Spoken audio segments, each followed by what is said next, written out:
Very good afternoon to all. I'm very happy to be part of this FTP program. The topic is application of microwave processing in process metallurgy. In fact, I wanted to talk on some another topic, electronic scrap, but looking at the overlap between various faculty members involved in this program, I thought I can give somewhat a different flavor to the audience. So the contents will be process metallurgy, the first part of one single slide for that. Then is the microwave, the basics and the key aspects involved in that. Then I will move to the applications both in primary sector because we have covered in DELT, I can see Professor Vishwanathan, Professor Venugopal and others touching on iron part as well as there were few on electronic waste. So I'm touching both primary and secondary. So iron ore, hard disk, lithium-ion batteries, compact fluorescent lamps. And last, I will touch on the future where we are heading with. So this slide shows you that the future trend in extractive metallurgy, apart from ferrous, is uh, recycling of metals or recover metals from increasing electronic waste. Now, MIT has reinvented the what we call conventional metallurgy or mineral processing. This is from MIT News. And there's a consortium going on in the world. If you see, this is US, WPI and Colorado School of Mines. This is Europe, and then we are moving on to the Asia also. So I am just asking myself as well as to all of you, what is the way ahead for India? We also need to enter these consortiums on any given day just to move on. So based on that, I will start moving on. So I thought about the ideas or the areas where we are lacking. And one of them is the quick processes as well as sustainable processes, or you can say when the conventional processes fail, what we need to do. So what I will touch with is on the left hand side screen, there is a conventional heating, what every one of us is know, being a mechanical engineer, metallurgy, chemical, any type of engineering or sciences. Everything heats in a conventional oven in a given time or in a furnace. The environment is hot because it is heating is from outside to inside. The mechanism depends on the modes such as conduction, convection and radiation.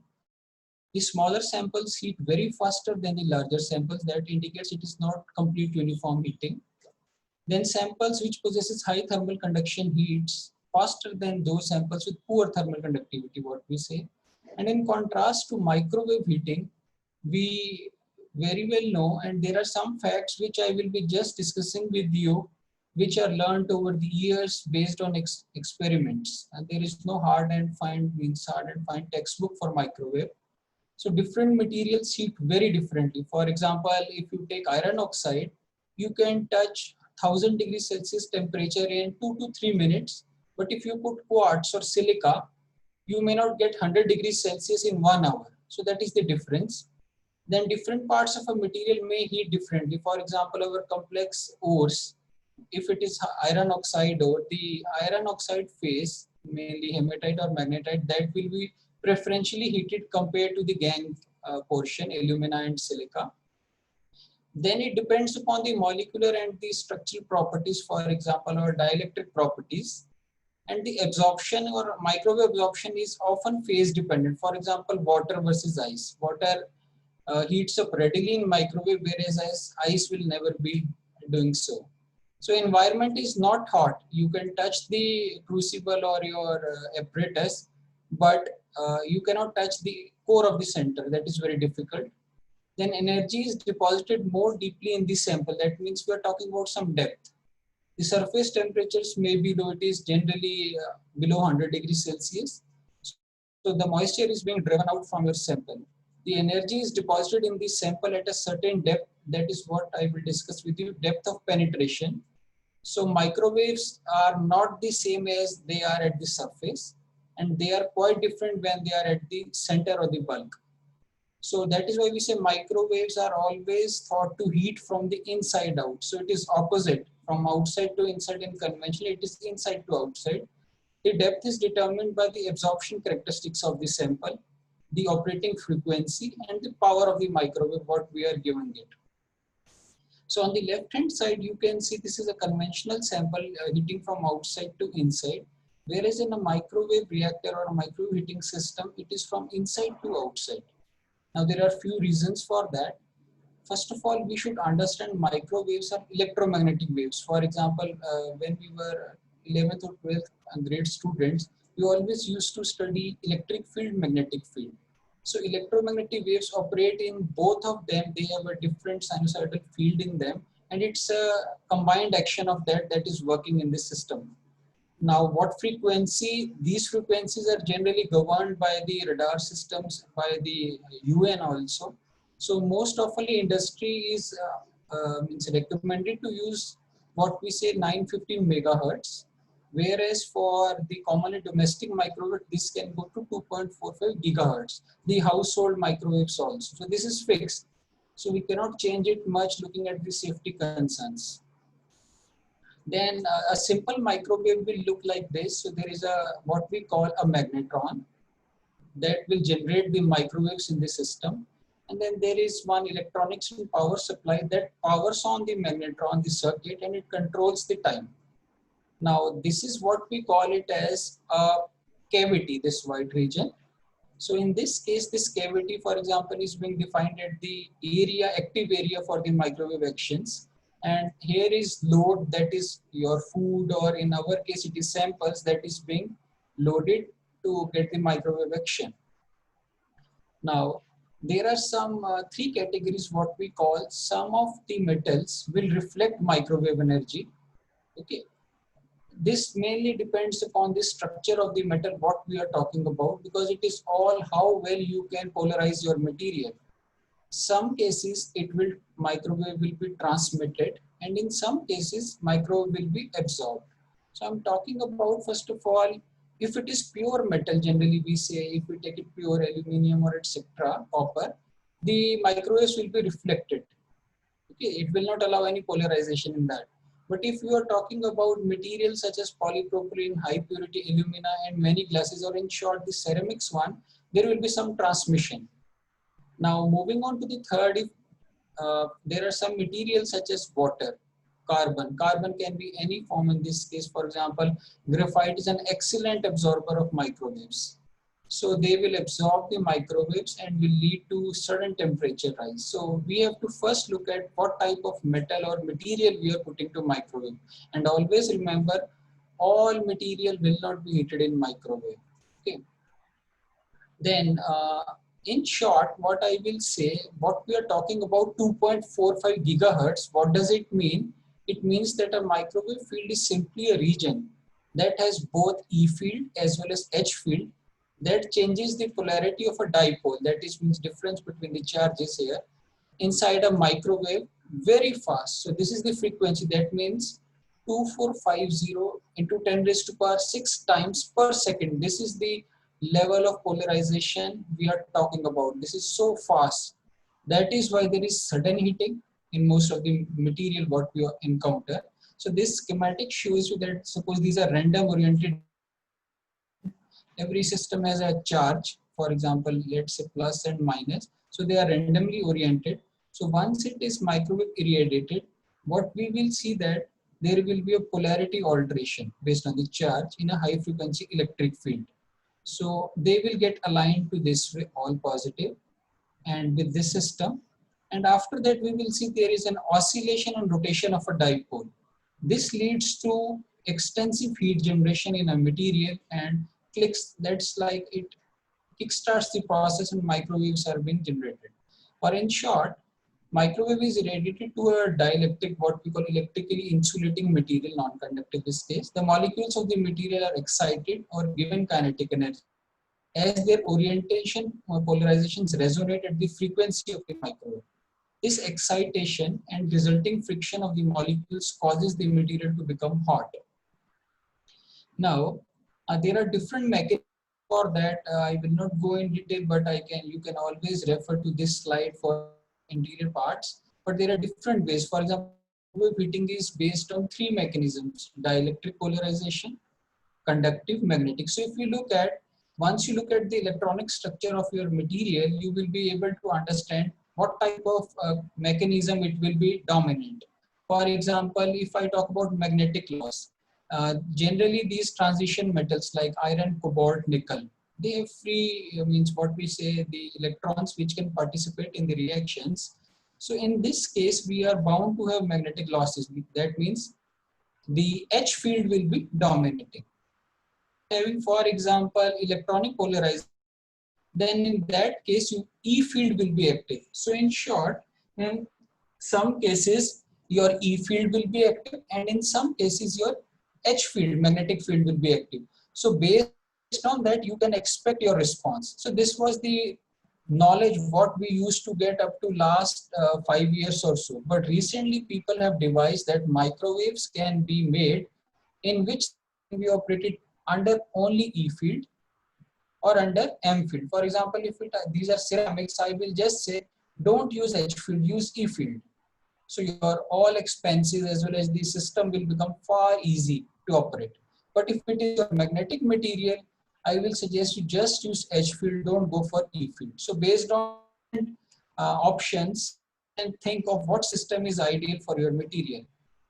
Now, in general, the microwave reactors look like this for us. At least last 10 years, we used the domestic microwaves. We made it custom made, having a hole at the top for gaseous emissions and fitting magnetrons with the safety devices. Then second, we bought a microwave reactor. This is just like if you open up this door, there is a chamber inside it and which is well insulated. And so you can conduct your experiments, all the exhaust gases can be collected, so you can even maintain temperature as well as pressure. But the input part in microwave is power. Most people make this mistake that they will think that you can set a temperature. No, you have to set a power and temperature will be a resultant of that. So that is why in these domestic microwave, if you have channels 180 watt, 360, 540, 720, 900. So there is a knob which you can rotate, you will get that power. Now, moving on to, in this case, there is a glass and then there is a crucible. Probably for us, we have already broken more than 50 glass plates onto this because we were learning. And then later on, we understood that glass cannot sustain that temperature and we need such a material or insulation that it can allow your material to get microwaved. And if you will put a metal inside a microwave, you will see lot of like firecrackers inside a microwave, then it becomes unreliable. So that is why generally it is a way that we should avoid, because the microwaves will get reflected if you put only metals.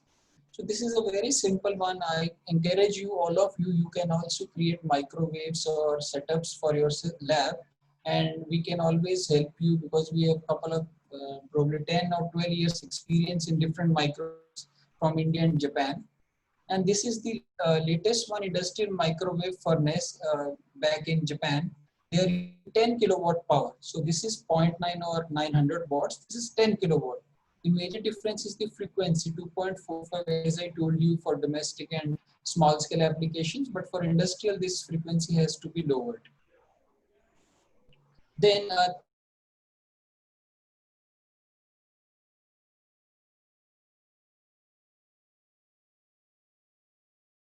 interaction. So this is, we are talking about the molecular scale. We are not talking about the surface scale as compared to the conventional part. Direct energy conversion from electromagnetic to thermal energy. So this is a heat energy balance what we are talking.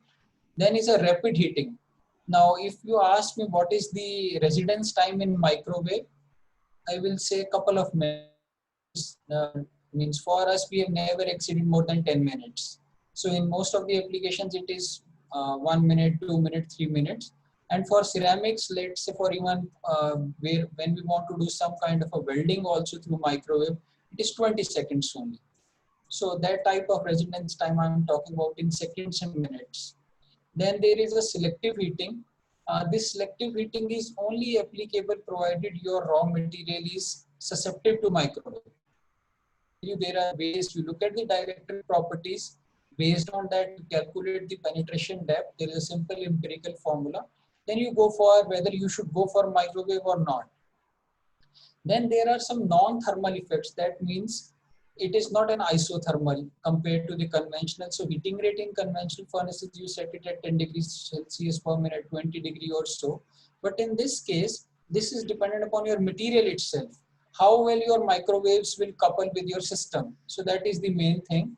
But as per our experience, we have seen that, for example, I will show you for iron oxide system also, everything is far well controlled compared to the conventional processes. So these are the four different applications. I will show you with the applications where it is showing rapid heating, selective heating. So for example, if it is an iron ore system, you can always expect selective heating because iron oxides, hematite, magnetite, they are very good absorbers of microwave.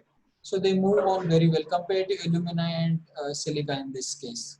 But in non-isothermal, depending upon what phase is forming, it will become, for example, if it is hematite, magnetite, boostite is formed, then you will see microwave efficiency falls because that is not strongly magnetic, it is weakly magnetic in nature as compared to magnetite. Then there are these four factors for very basic purposes. What is the microwave frequency you are following? Because this frequency will also affect the microwave performance and the microwave's penetration into the system. Then is the microwave power. That is, it governs the overall heating efficiency. Generally, we say that lower power should be conducted for only heating purposes.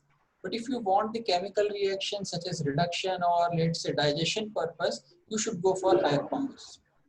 Then temperature. Temperature is a complete factor of your microwave power as well as what we will say residence time in this case. Then is your dielectric properties as well as magnetic properties just to decide whether you will be operating E field or H field. Then most important I will suggest is the sample size or mass. You cannot put, for example, a very huge sample in your microwave. So there are some considerations, regulations for that. What we have observed for, let's say, if it is a 12-inch by 12-inch microwave cavity, ideally you should not put a crucible or a reactor more than 3-inch by 3-inch. Okay, this is the safe limit we feel. It will behave very nicely otherwise, because the challenge is whatever crucible you will put, if it is a ceramic one, it will not absorb microwave. So microwaves will be coming from the top of the crucible. So side walls are dormant, they will not do anything. But if you put it very small ones and the microwaves are so much, because I showed you 2450 into 10 raised to power 6 times it will do oscillations. So if it is very small, lot of microwaves will be there, so it will be just reflectance. You will not get any absorption. So very careful point, what mass you should keep it. Now, I just wanted to share this table with you. You look at different materials. This is from literature. For example, uranium oxide, the heating rate is 200 degrees Celsius per second. Look at these slightly magnetic nickel oxide, cobalt oxide. It is 400 degrees Celsius per minute, very high. Look at silica, 2 to 5 degrees Celsius per second. So what is the correlation here? The correlation here is look at the structure of these different materials and then try to think what type of bonding is there, whether they are subjective to E field or H field. So, and then you will see that, okay, yes, so I should go for magnetic materials first. Then I should go for ceramics. And last, I should go for very inert materials. So this response is dependent upon your dielectric properties. So don't use microwave for all the materials. Be selective and get selective results. So first application now I am talking about is iron ore processing. Uh, we have heard very good lectures based on that blast furnace as well as, let's say, another iron making units in India. Now I'm talking about a problem which we have not seen right now, but probably it will become very inevitable in another 30 years or so. So as per India's Vision 2030, we need to get almost 300 million tons per annum of steel, for which the mine iron ore requirement is more than 550, provided this is very good grade iron ore. So the existing reserves will not, that is close to 60, 63, will not last more than 30 years or so.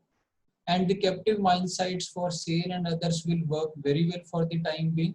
But down the line, I'm sure we need to process the low grade iron ores less than 40%. I remember when I started doing research probably last 12 years or so, we were throwing the iron ore tailings with grade of 45%. Now this time will come that will become an very hefty resource for us that we need to process. So what I'm telling you, there are some specific type of bended iron ores, what we call. So we should process them in the context of meeting our challenge for the nation. So we should produce a concentrate suitable for iron making industry, be it blast furnace, alternative iron making, or any other. So these ores are generally characterized by low iron 30 to 40. They are quite hard because excessive silica is there. They are unutilized because the situation is not demanding as of now. And they are stockpiled at mine sites because they come as a side product. And then the low alumina content. So this is a quite beneficial for the blast furnace iron making system for us. So for this case, we have taken 3 samples from different parts. One is what we call the magnetite deposit in India and Bhilwara, Rajasthan from Jindal Group. Then second and third is from what we say BHJ, Bended Hematite Jasper, Donimalai, Karnataka, and Hospet. So what does these ores look like? These ones. So these are the what we say the gifts of earth to all of us. If you look at, for example, each of them, there are bands. For these grays are hematite, Fe2O3. This is quartz in this case, impurity for us. Now this is banded hematite quartzite.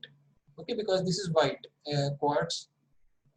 And then looking at the banded hematite jasper. Now quartz, the another form is jasper. Okay, so in this case, if you see the bending is also variable. Sometimes a very thin band, sometimes a very thick band, and within this bonding, you will see that okay, some layers are there. So we expect that the conventional methods of that looking at liberation size and all will not work here because this is well dispersed structure over here. Now looking at BMQ ore, this is white is your quartz and M is black is the magnetite part. So this is very good in magnetic in nature because of magnetite. Then this is another type of BHQ. If you look at compare this one and the second one, there is no definite bond means bending. It is altogether very random. So with this challenge, we thought okay, the ultimate aim is to separate this hematite or this magnetite from quartz. How well we can do it? But looking at the liberation and microstructure analysis, our experience says that even if you grind them up to 30 micron, 30, still you cannot separate them completely because the structure is highly dispersed and it is intermixed. So very, what we say, complicated structures. So what are the different ways we will go through? Now, this is back, I am talking about 1920s. For example, in US, taconite mines were there. When they had similar problem, they said, okay, for a runoff mine where iron grade is very low, you should do this sample, that means your specimen crushing, then it is grinding, then it is pelletization dictated by the liberation size, you will go for it. Then this is the magnetic separation, then feed it to the conventional blast furnace process and get it. Now, if you look at here, this is excessive combination is there.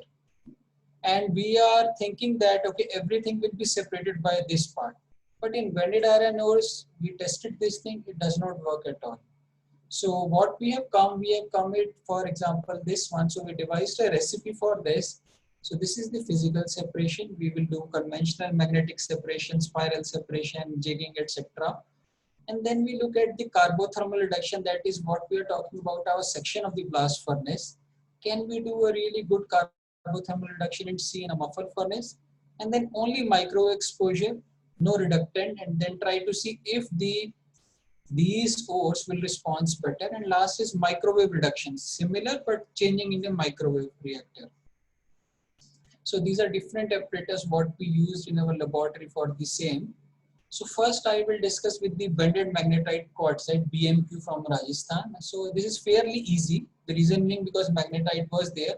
We gave the microwave exposure and we varied the particle size in microwave, power as well as time. And we looked at the total iron content is only 40-41 in this case. Can we get a grade of 63 or so for our blast furnace? And you will be surprised to see within 6 minutes we can see random massive micro cracks into the system. And these cracks, how it will help? They are helping in liberation. Why these cracks will form? Because this is known.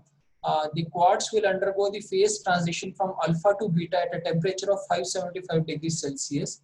So we traced on what is happening inside that. So this is the exposure time in microwave. And we try to see how well this material is responding. So if you look at the green bars temperature, the temperature shoots to roughly almost 550 degrees Celsius or so. This is surface temperature. Bulk will be plus 100 degrees Celsius. So we are going around 575, 600 degrees Celsius. And that is why these cracks are forming because of the volume expansion of the silica alpha to beta part, and that is why these cracks will be there, and which will facilitate the recovery of this material during magnetic separation. So we are talking about the iron grain, and we can see we can touch almost close to 60 from 40, and with minimal energy input, so this material can become readily available for the further usage. Then another way to look at is, for example, if you look at the saturation magnetization, that means how much your material has turned into magnetic. So the initial feed was close to 20. Now, if you look at within very short time, we are talking about 60 EMU per gram. This is quite high number for means magnetite is close to 48, 49. So we are talking about slightly above than that. So this material is magnetic in nature and it can be further used easily. So at final, we can say we are able to produce a concentrate with 60.7% iron, almost 99% iron recovery, and process yield is quite high, 71 in a single step from a feed, because this is magnetite rich. Then second, we moved on to, this is all published. I can share the details with you even. So this is second one is banded hematite jasper, as I showed you. So red ones are jasper band. This is hematite bands. So if you look at the optical microscopy, there is no clear-cut separation for them. So that is why we thought, okay, reduction should be the process conventionally at beginning, means very first step.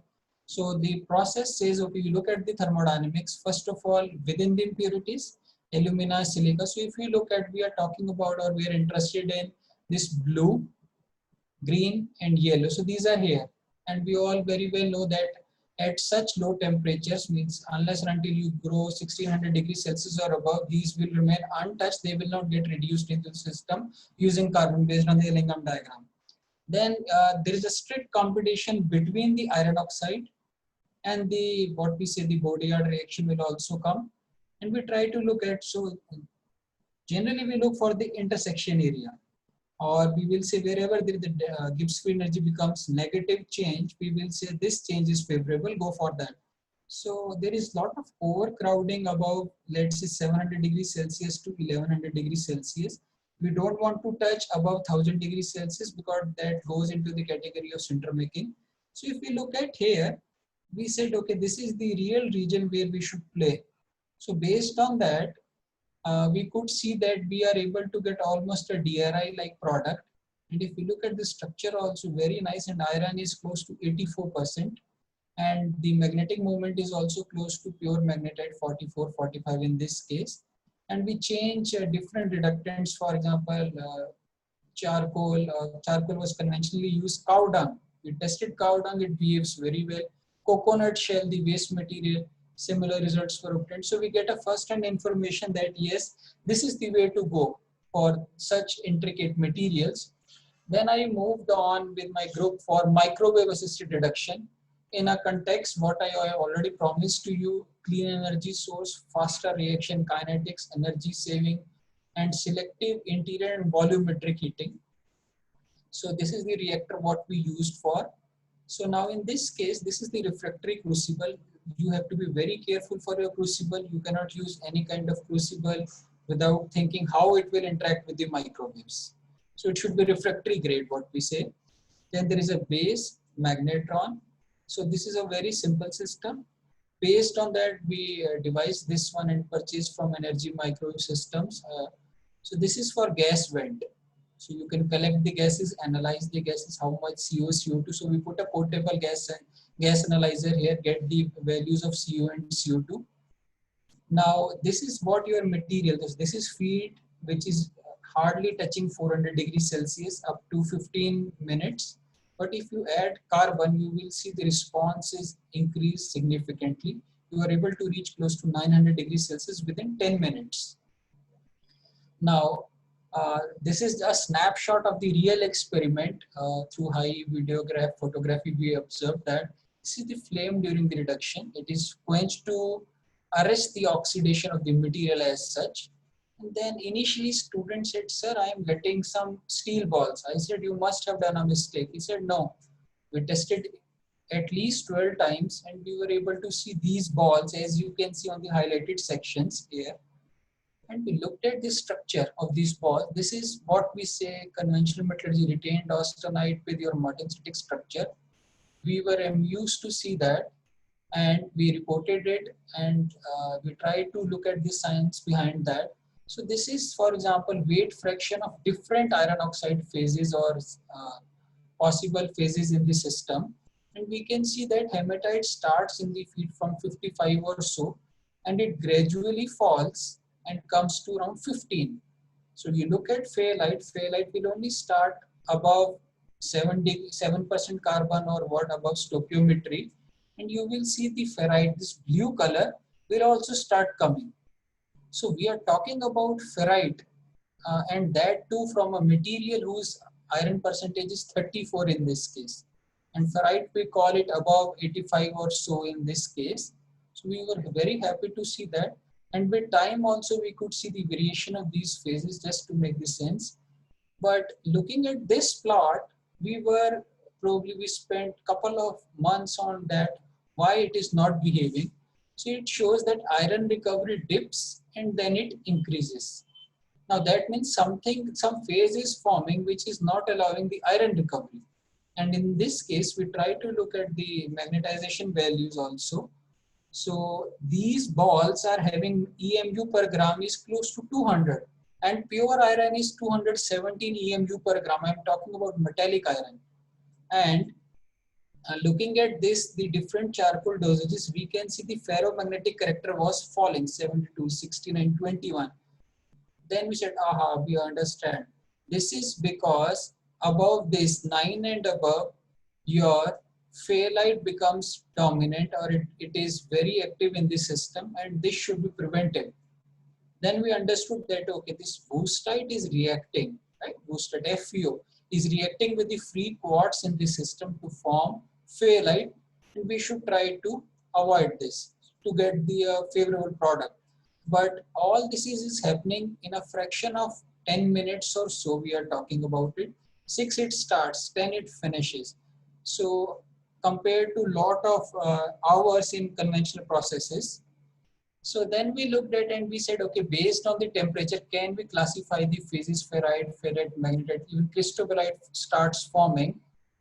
Then this is very nice and we were very happy, and in fact, we were the first in the world to show that from 30% or 34% iron, you are talking about 92% iron in a product. So this is a top view of our product. And if you look, these are steel means ferrite balls sitting at the center and they falls now. Now that means if it is a ball, something has melted and it has traveled and it has gone to the bottom. Now how we understand, okay, some melting is there, that is very correct. We look at iron carbon diagram. If excess carbon is there, the melting point is lowered and there is eutectic formation. That is why you get such a product. And if we look at this ball, this looks like a baby. So this is a complete spherical ball. And if we look at the iron percentage is 93. So we are able to get from 34 to 93, close to 3 folds increase, and with very good magnetic properties of the balls. And then we look at the backscattered images and we try to understand, okay, 1, 2, 3, so where ferrite, where phthalate, and still unreacted hematite is there. So we proved that you can even get ferrite in a microwave, which is impossible to get at such operating temperatures in conventional processes. So this was the first hand information. And very recently we are able to publish in MedTrans B. This is for similar ones. And we are very lucky that, okay, a lot of people encourage us, can you try instead of charcoal putting the plentifully available coking coal and non-coking coal? We said, no problem, we will try it. And I am sharing you the results, very similar results with ball is forming in all. So the product is ferrite ball, magnetic concentrate. So close to the percentage is almost 60 and above. This is 82 and non-mag is fairly 16, 17 what we are talking here. Now again, how we get to know whether it will work or not. So you expose your material in a microwave, get this standard time temperature plot. So if you look at, this is the crucible. Crucible also gets sometime heated because there is a susceptor below that. And now this is non-coking, green, this is coking, this is charcoal. So we are fairly, if you look at the peak point, you will also get the same. Now there is lot of time delay between temperature in the initial part between coking coal and non-coking coal compared to charcoal. The reason being is that they have plenty of other material, volatile material also with them, which has to be removed, and it takes a lot of time in the microwave reactor. Then we calculate this is the penetration depth at room temperature of 20 to 25 degrees Celsius. This is quite high for cooking and non-cooking coal. And if we look at elevated temperature 600 degrees Celsius, still it is good, 38. So we are talking about more than 10, we are in safe limit, we can go for microwaves. And then we said, okay, just look at the separation efficiency. It is fairly almost 65% efficiency we're achieving with coking coal. And the most important part is degree of metallization. This is generally we talk about if we go about 1100 degrees Celsius or more in conventional. But in this microwave, within 6 minutes to 10 minutes, we are getting almost 35% degree of metallization for charcoal. And this is 25 to 20 in coals. So, and we are the first to show that, okay, these coals can be used during microwave reduction.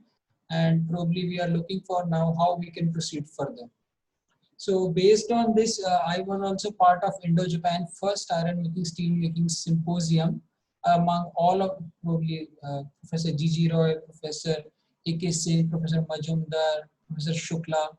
And we are very excited that this is going on because Japan has showed for commercial or the powders from pure hematite they were able to show, but we are able to show from very low grade ores. Now, second part of my talk, I am going into the recycling of electronic waste. Now, this is a very special, what we say, pandemic era or corona era we are going through. So I just thought how we can move on. So if we look at 1785, the first wave of innovation came into the world, water power.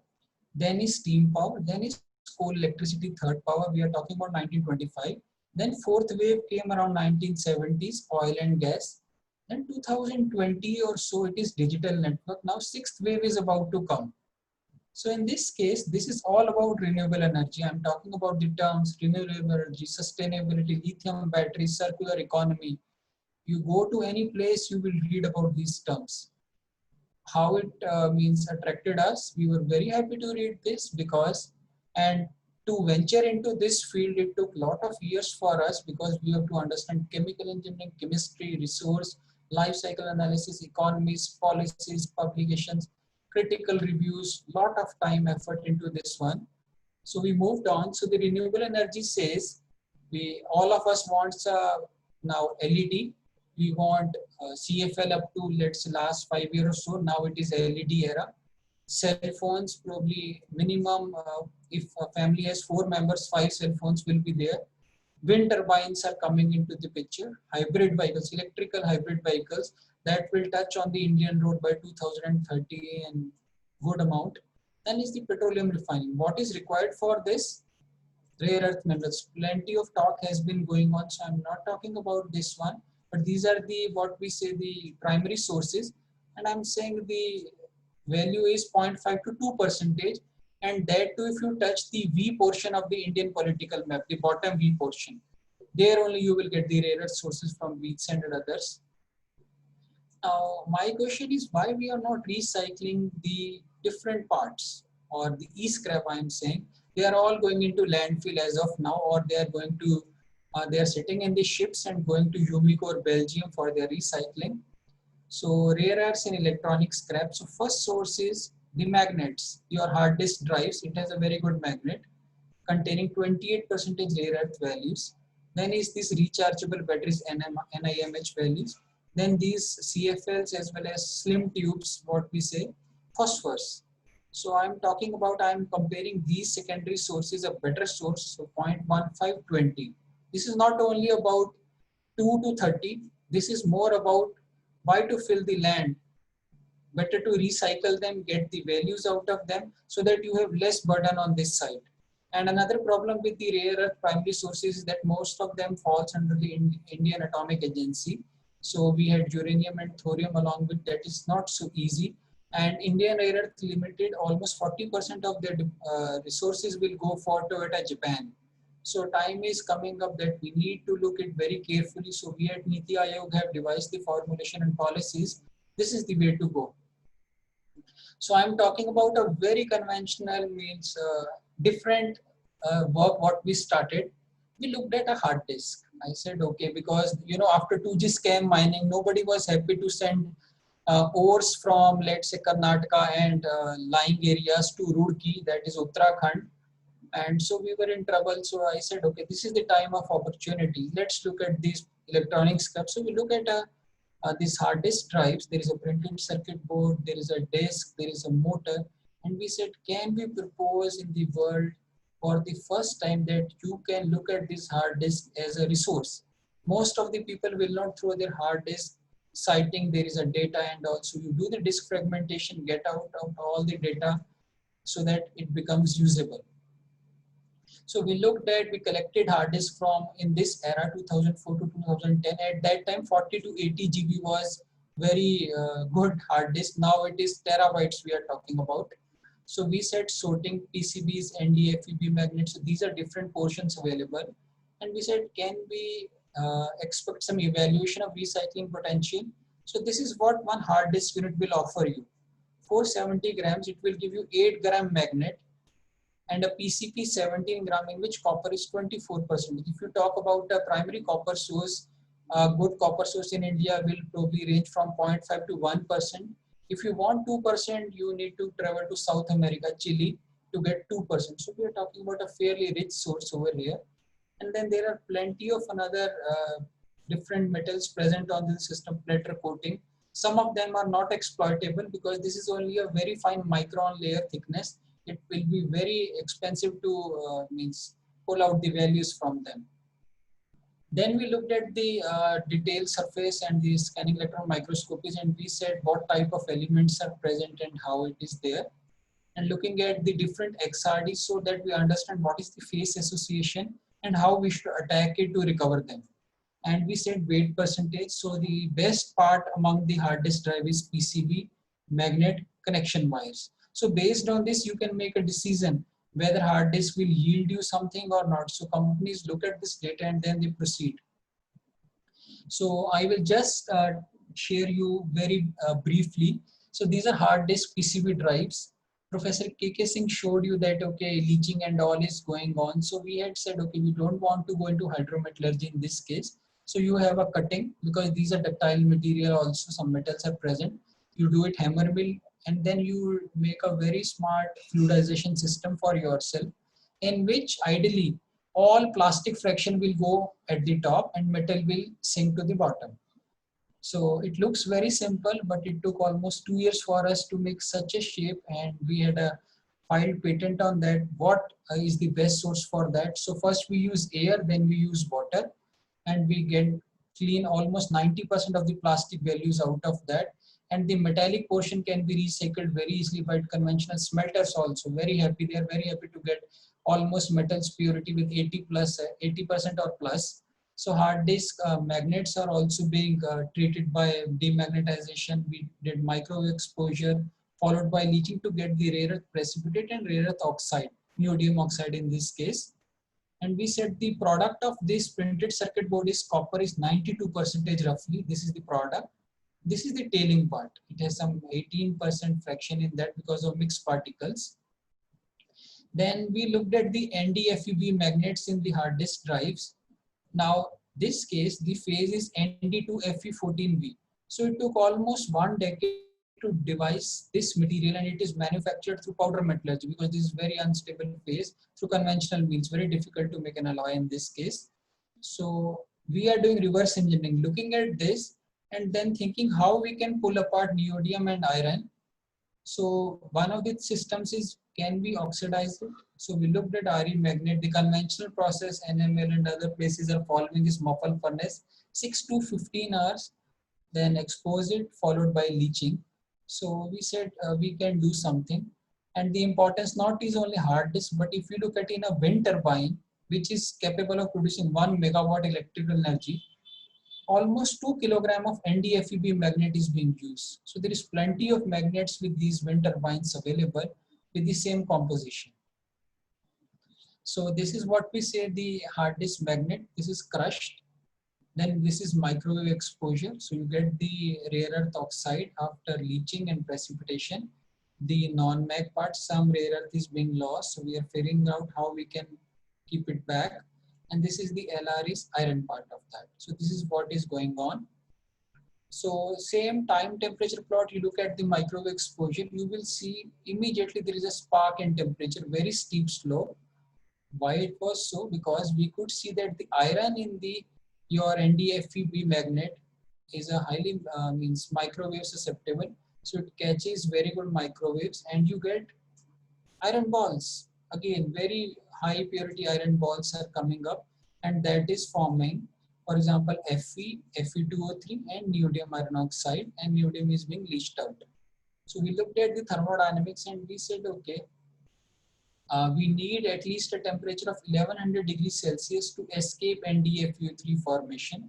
So that is why NdFeO3 is being again reduced in the system by carbon to yield you neodymium oxide. This is what we require, and pure iron along with the gaseous emission CO. So this is what we are projecting and it is moving very well. So finally we get a rare earth oxide with this much purity, almost 98% within a fraction of 1.2 minute. I am talking about 80 seconds here. I'm not talking about 80 seconds from your discarded magnet. You can get this product following with a very mild acid HCl, 0.5 molar only. And we compare that microwave offers you fairly low energy, 7.5 megawatt hours per ton compared to 1315 muffle furnace. So this is going on. Then second category I'm talking about is lithium ion batteries. So plenty of lithium ion batteries in cell phones are there, laptop batteries are there. So we are talking about lithium of 2 to 8%. Just a minute. And then cobalt is 5 to 20, manganese 5 to 10, nickel 5 to 10, rest with aluminum, copper, iron. So this is a battery composition, and recycling is required because we don't have primary resources of cobalt and lithium in India exploitable. Second is they are being dumped into the earth crust because of toxic electrolytes present in them. Third thing, why recycling is not good? Because there is no buyback policy of lithium ion batteries in India. For example, your scooter battery, it is being sold very easily because wherever you will replace battery, he will charge you money and he will say, okay, I will give you cash back or payback for this. But for batteries, there is no buyback policy. So that is what Niti Aayog is looking for. So this is a lithium and cobalt production map of the world. If you look at, here we are. We don't produce cobalt, we don't produce lithium, but we are talking about batteries of 2 million metric ton per year.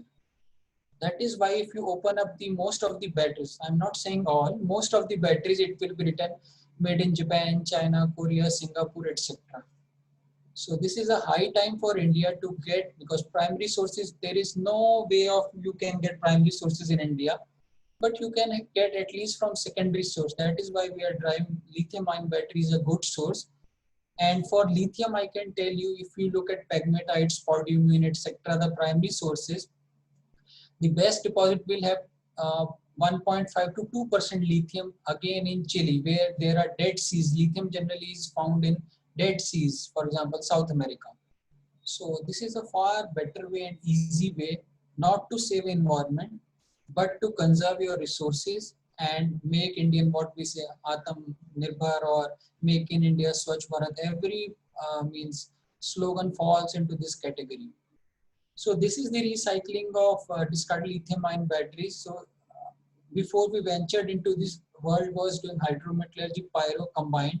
So our group became first to said, okay, we can do reduction as well as roasting of the batteries, because who will put all the acids here and then later on separate?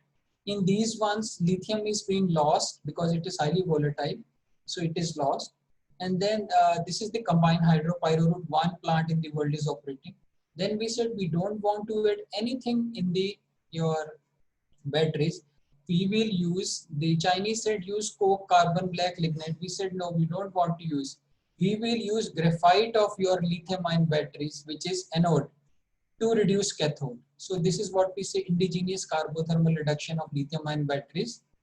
And just to make it furthermore, I view discarded lithium ion batteries as 1 ton of these batteries is equivalent to almost 247 tons of your primary ores, 115.2 of cobalt. So 1 ton to 47 tons. So choice is yours, which one you want to go. And please mind it, there will be lot of land space, availability, technology, etc. will be required, byproduct generation will be there. And again, it will occupy land, but here no problem will be there, provided the technology is good. So looking at the feed characteristics of batteries, this is how graphite will look like in a lithium ion discarded battery.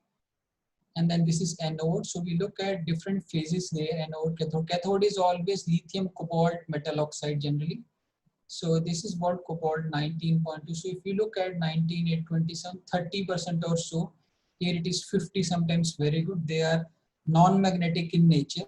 So first part to start with is you look at the TGA analysis, very basic setup, probably available in every research institute or academic institute. So you look at this one and then you decide what temperature your weight loss is there. Try to delineate the science behind that. What is weight loss is there. Is it graphite or is it charcoal? Correlate with XRD and then fix the process for yourself. So we looked at the Illingworth diagram. We said we will carry out all these calculations because this is lithium cobalt oxide, lithium cobalt manganese. So people said, okay, can you make a very good diagram and make a sketch? We said, yes, we can make it for you. So we proposed a mechanism for that. So if you open up an Apple's mobile battery, you will get only LCO. If you get the mobile batteries, you will get LCO, LMNO. But if you take Chinese phones or inferior batteries, you will get all, probably 60, 20, 20. So we said we have to take care of the chemistry of the battery. And this carbon is coming free from graphite in the battery. This will attack all of them respectively with these chemical reactions. And then you will get manganese will get reduced to Mn3O4, MnO, Mn. Cobalt will come out of this CO, CO, CO3O4.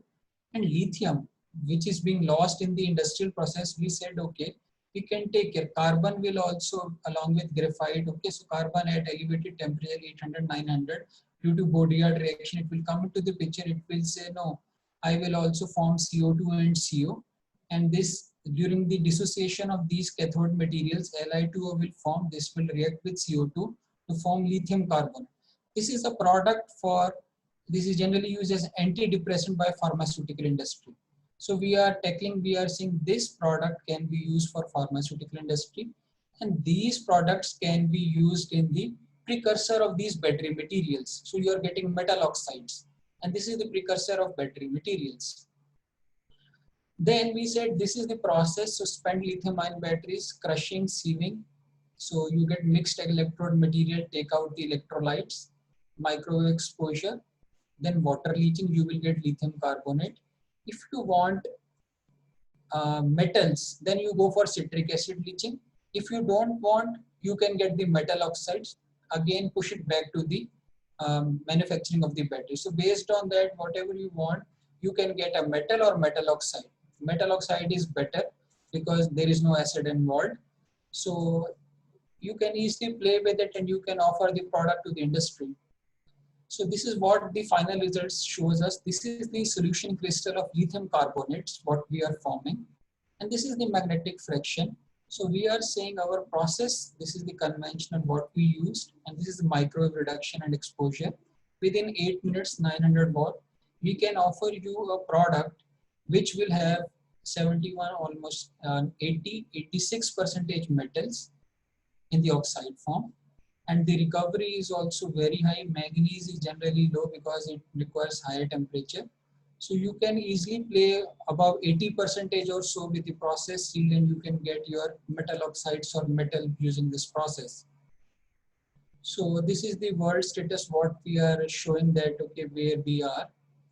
Next is I'm talking another waste. This is compact fluorescent lights. So this is from Hindustan Times. Delhi Metro struggling to dispose of few CFLs. So this is from 2016, sorry, 20, early this year. 60,000 fuse lights were there in Delhi Metro station only. As of present, it is close to 2 lakh units. So, in movies, they show that they break it, there is lot of smoke coming out and a very good noise comes out. But in reality, this is a glass and inside there is a coating, phosphor coating in that. So this is how it looks like. So you will get the glass and this white color coating is there. So world is after that, what we can do. Kerala is also looking for this e-waste processing. So we are struggling how to get it. So we started working on to this and we said we can offer a solution. So this is one of our very recent papers. We had said rapid microwave processing of discarded tubular lights for extraction of rare earth values. So I will show you some results out of that. So these are tubular light phosphors doing direct what Chinese are doing acid leaching, you will get oxides, but only yttrium and europium. The heavy rare earth elements will not come in that. So microwave furnace using NaOH so that because alumina and silica in the glass will form sodium aluminate, sodium silicate that are water soluble and they can be separated out. Here you will get cerium oxide and lanthanum terbium. Generally cerium does not fall very happy with these lanthanum and terbium. The oxide is very hard to dissolve. So we said we can use acid baking, that is microwave acid baking, and this is taking 1 minute of your microwave. We are doing water leaching and we get all the rare oxides mixed as a product. Again, we looked at the penetration depth of the system and we, based on this, we said why we want to use sodium hydroxide. One, to take care of the impurities of alumina and silica. Second, it is very good microwave absorbing material. So we look at this one and we said the system behaves very well. And these rare earths are generally in very low quantity in phosphorus and they occupy very good sites in their crystal structure. And that is very inert based on the conventional processes. So you need to dissociate the structure in order to release them.